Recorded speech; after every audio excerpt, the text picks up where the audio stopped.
Hey, Limitless fam.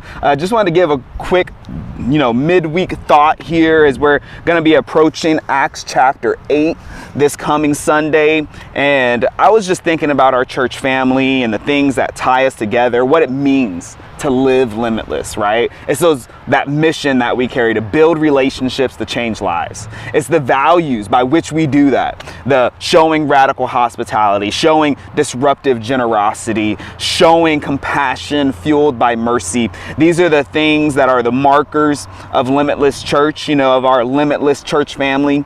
And we do this in order so that we can help others live limitless as well, right? We want to see a micro church in every neighborhood, right? And as I talk about these ecclesial minimums, this is going to make more sense, because when I say every neighborhood, this doesn't just mean like on your block where you sleep at night, but I'm talking about even in that the Greek word oikos, right?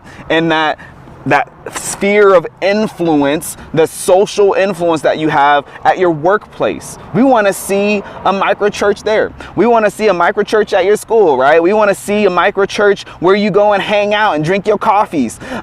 We want to see that. And what is the micro church, right? And that means that we pull things back, we make it simple, but we are intentional about the ecclesial minimums.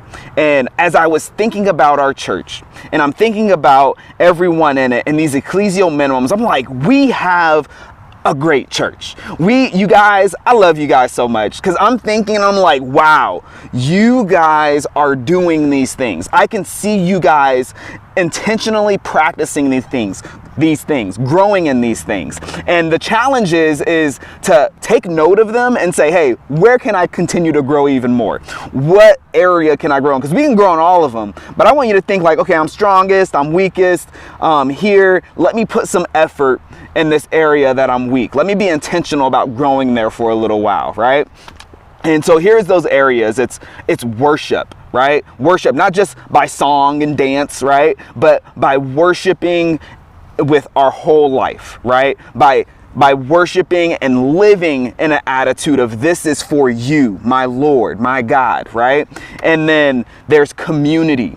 There's us going after these things together, right? We're building relationships that change lives together. We are and the third one, being on mission together, right? And so it's that worship, community, being on mission, right? Beginning with prayer, praying for your neighborhoods, praying for your workplace and those people you want to see come to know God. You want to see them to know, love, and serve the limitless God, to live that limitless life, right? And so with that in mind, I want you to just think about, hey, which of these areas could I possibly grow a little more in? Which of these areas, would I have a hard time explaining and defining? What does it mean to be on mission? What does it mean to worship, right? More than just song and dance. What does it mean to be in community? And think about those areas. And if you're thinking, man, I could grow more in this one, I want you to just give some effort, give some study to it, right? Open up your Bible, look at that index, look up the word, right? And let's see what the scriptures have to say about it. But all of these things, right? The values, the mission of building relationship that change lives, these ecclesial minimums, all of them come from what we see here in the early church, in the book of Acts. All of them come from, you can actually see even just in Acts chapter 2. Acts chapter 2, especially starting at verse 42, this is literally where we looked and we pulled our church's values and our mission from. And we see these ecclesial minimums and these things. The flies are attacking me out here. I'm on a baseball field and flies are attacking me. But we see all of that in Acts. And so as we are moving forward and we're seeing the gates of persecution open up, right? Because we're going into Acts chapter 8. Stephen just got knocked, right?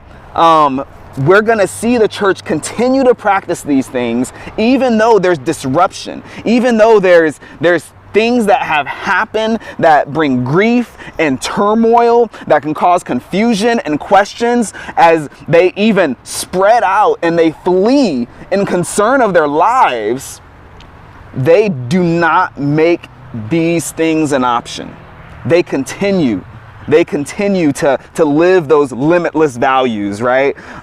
They continue to live limitlessly, and they continue to build relationships that change lives. They continue to worship, to be in community, and they continue to be on mission. All right. So my encouragement to you guys, think about those three things: worship, community, mission. This fly is literally standing on my phone, staring at me, rubbing his hands together. He's like, oh, I'm coming for you. I'm coming for you.